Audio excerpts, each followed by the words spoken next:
on Kashmir, actually we have done, I think, a good job solving most of it. I think removing Article 370 was step number one.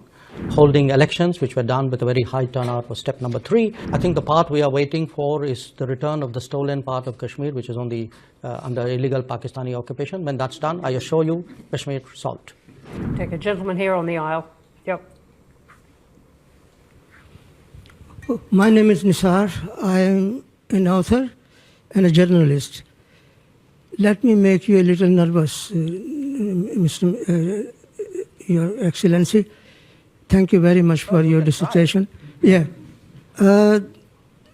Kashmiris are up in arms because India is occupying Kashmir illegally. That's the reason why they are protesting. Now, given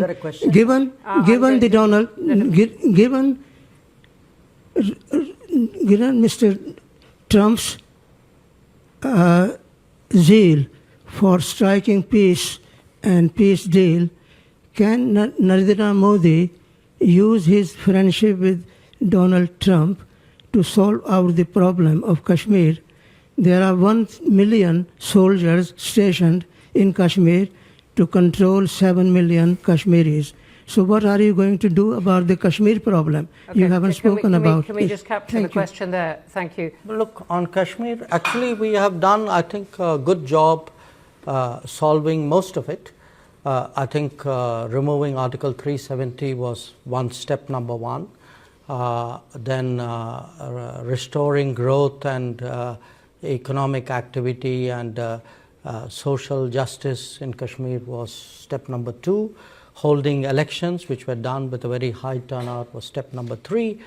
I think the part we are waiting for is the return of the stolen part of Kashmir, which is on the under illegal Pakistani occupation. When that's done, I assure you, Kashmir solved. The second question, Global South. You know, look, there are different ways of looking at it, and I give you a perspective. What do countries in Global South largely want? They want more options. They want more experiences to compare, relatable experiences. They would like to get into relationships which actually help them build their society on a sustainable basis. So forget India, China for a moment. I think what is happening and is that much of the Global South in the previous decades had very limited options. You know, they either had Western options, they had multilateral development banks, which were in a way associated with it. Within the Western options, they had maybe some subsets out there. Then at some point, they had Soviet/Russian options.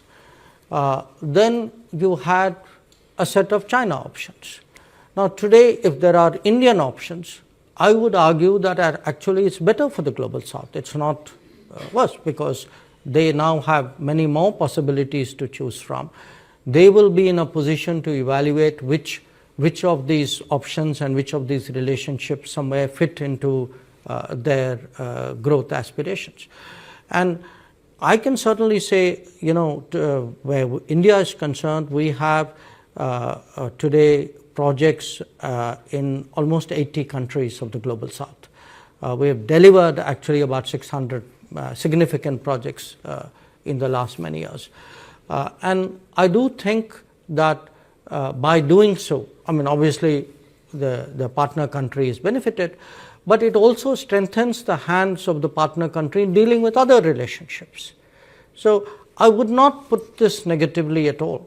In fact, just like I say for India's positioning, a multipolar world is helpful, I think for Global South as well, I think a multipolar world is helpful, and it actually increases their negotiating ability.